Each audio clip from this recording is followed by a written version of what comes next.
আশিস চক্রবর্তী রাজ্যে সমবায় ইউনিয়ন সহ সভাপতি ও কন্টাই কোঅপারেটিভ ব্যাংক নির্বাচনের ইনচার্জ। তিনি সাংবাদিক সম্মেলন করে জানালেন, কন্টাই কোঅপারেটিভ ব্যাংকের ডেলিগেট নির্বাচনে দলের নিয়ম অনুযায়ী একটি তালিকা প্রকাশ করা হয়েছে, যে তালিকায় কাঁথি ও তমলুক সাংগঠনিক জেলা সভাপতিদের উপস্থিতিতে এবং পুরো বিষয়টি নজরে রয়েছে এলাকার বিধায়কদের। দলের নির্ধারিত তালিকার বাইরে সমস্ত প্রার্থী নমিনেশন করার অধিকার রয়েছে, তবে একটি নির্দিষ্ট স্ক্রুটিনির পর কে বাদ পড়বে আর কে থাকবে সেটা পুরোটাই আলোচ্য বিষয়। আগামীকাল ডেলিগেট নির্বাচনের নমিনেশন জমা দেওয়ার শেষ দিন। আগামী 15ই জানুয়ারি স্ক্রুটিনি, 16ই জানুয়ারি নমিনেশন প্রত্যাহারের তারিখ।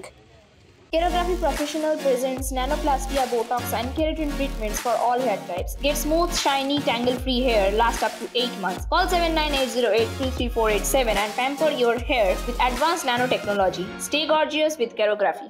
দেখুন, আমি উত্তেজনা সম্পর্কে কিছু বলতে পারবো না, তবে উত্তেজনা তো আছেই। একটা প্রার্থী পদ নিয়ে উত্তেজনা থাকবেই, যে কোনো সময় হয়ে থাকে, যে কোনো স্তরেই হয়ে থাকে। আর এই যে প্রার্থী পদের যে তালিকা প্রকাশের কথা বলছেন, এটা তো রাজনৈতিক নির্বাচন নয়, সমবায় নির্বাচনে সাধারণভাবে কোনো দলীয় প্রার্থী হিসাবে আমরা কখনোই অতীতে এই ধরনের কোনো প্রক্রিয়া আমাদের মানা হয় না, অতীতেও হয়নি, এখনো হয়নি। কিন্তু হ্যাঁ, দলের পক্ষ থেকে রাজ্য সভাপতির উপস্থিতিতে কলকাতায় একটি সভা হয়েছিল। এখানে এই দুই সাংগঠনিক জেলা সভাপতি ছিলেন এবং আমাদের এখানকার সমস্ত বিধায়করা উপস্থিত ছিলেন। তাদের উপস্থিতিতে যে সাজেশনস গুলো এসেছিল, সেই সাজেশনস গুলো নিয়ে মাননীয় রাজ্য সভাপতি সুব্রত বক্সী সেটা আলোচনা করার সাপেক্ষে আজকে সেটা হোয়াটসঅ্যাপ মারফত, মানে ডিজিটাল ইয়ের মারফত বার্তা হিসাবে দুই সভাপতির কাছে পাঠানো হয়েছে। আর মাননীয় অখিল দিদির কাছেও পাঠানো হয়েছে এই কারণে, যেন অখিল বাবুকে আমাদের নেত্রী মমতা বন্দ্যোপাধ্যায় নির্দেশ দিয়েছিলেন যে নির্বাচন সংক্রান্ত কাজটা দেখাশোনা করার জন্য। তো সুতরাং সেই তালিকাটা অবশ্যই দলের পক্ষ থেকে বিধায়কের উপস্থিতিতে, জেলা সভাপতির উপস্থিতিতে, রাজ্য সভাপতির নেতৃত্বে একটি আলোচনার সারমর্ম। প্রথমেই বলি, সমবায়ের সাথে যুক্ত থাকা মানুষরা সবাই যে রাজনীতি করেন আমার ধারণা এমন নেই, এবং নিশ্চয়ই আপনাদের কাছে যদি থাকে যে রাজনীতির ব্যক্তিরাও নিয়েছেন, সে ব্যাপারে দলের কাছে এখনো তো পরিষ্কার নয়। আর আমার ধারণা, আমার আশা থাকবো, আমি আশা করব যারা, দেখুন একটা জিনিস আমি বলতেই পারি, নির্বাচনে জয়লাভ করেছেন যে 108 জন, প্রত্যেকেরই দাঁড়াবার ইচ্ছা থাকতে পারে পরিচালক হওয়ার জন্য। সেটা পরিচালক হওয়ার ইচ্ছা যাদের আছে তারা নিশ্চয়ই দাঁড়াবার চেষ্টা করবেন, কিন্তু আমার মনে হয় দলের নির্দেশ যেটা থাকবে আগামী দিনে খুব তাড়াতাড়ি, সেটা বাকি যারা আছেন, যারা নির্দেশ জানা সত্ত্বেও বা নির্দেশ হয়তো উপলব্ধি করেননি, ভুল বোঝাবুঝি একটা হয়েছে, তো আমার ধারণা ভুল বোঝাবুঝি থাকবে না। আমরা সার্বিকভাবে চেষ্টা করব যে রাজনৈতিকভাবে আমাদের দলের যে নির্দেশ, সেই নির্দেশ সমবায়ের ক্ষেত্রে নির্বাচনেও প্রার্থীরা সবাই মেনে নেবেন। আগামী নির্বাচন বহু দেরি আছে, 31শে জানুয়ারি, তার আগে এই পরিস্থিতি থাকবে না।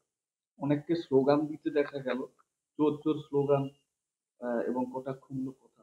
দেখুন, এটা কে দিয়েছেন, রাস্তা চলতি পথ চলতি মানুষরা যদি থাকেন বা কেউ বিস্তৃতভাবে দিয়ে থাকেন, তার জন্য তো জবাবদিহি করতে পারবো না।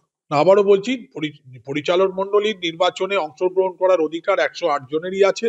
সুতরাং 108 জনের মধ্যে যারা ইচ্ছুক হবেন তারা করবেন, কিন্তু দলের পক্ষ থেকে যে নির্দেশ পাঠানো হয়েছে বা পাঠানো হবে আগামী দিনে আবারও ফাইনাল মানে জানানো হবে যে কারা রইলেন আমাদের ঘোষিত প্রার্থী হওয়ার পরে, স্ক্রুটিনির পরে, পরীক্ষা হওয়ার পরে, তখন নিশ্চয়ই আমরা সেই ব্যবস্থা নেব। না, সোশ্যাল মিডিয়া কি হয়, ডিজিটাল মাধ্যমে আমরা এখন ভরসা করাটা উচিত হবে না, কারণ সোশ্যাল মিডিয়া যে যার ব্যক্তিগত মত জানাতেই পারেন।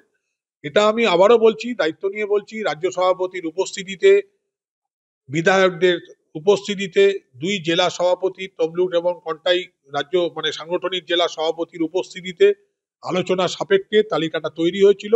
সেই তালিকাটা যথাসময়ে যেখানে নির্দিষ্ট জায়গায় দেখাশোনা করার পরে সেটা পাঠানো হয়েছে ডিজিটাল মাধ্যমে। যে আলোচনা হয়েছিল সেই আলোচনার প্রেক্ষিতে ওই তালিকাটা পাঠানো হয়েছে, এবং সেই আলোচনায় উপস্থিত ছিলেন জেলার সাংগঠনিক জেলার দুই সভাপতি, সমস্ত বিধায়ক যারা এই এলাকার মধ্যে পড়েন, মানে পূর্ব মেদিনীপুরের এবং পশ্চিম মেদিনীপুরের দুজনের উপস্থিতি ছিল না, কিন্তু তারা মত জানিয়েছিলেন।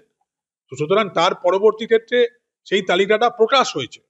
এবার প্রকাশ নিয়ে আলোচনা হতেই পারে, যেহেতু নমিনেশন ফাইলিং এর ডেট কাল শুরু, পরশু স্ক্রুটিনি, তারপরে উইথড্রয়াল, ফলে সেটা আলোচনার মাধ্যমে আমরা সিদ্ধান্ত নেব। আমি এখনো বলছি, দলের মধ্যে ভুল বোঝাবুঝি বা প্রার্থীদের মধ্যে যদি ভুল বোঝাবুঝি হয়ে আছে সেটা দূর করার চেষ্টা আমরা করছি। আগামী দিনে সেই চেষ্টাটাই থাকবে, এটাই আমার ওয়ান লাইনার হিসাবে ধরতে পারে।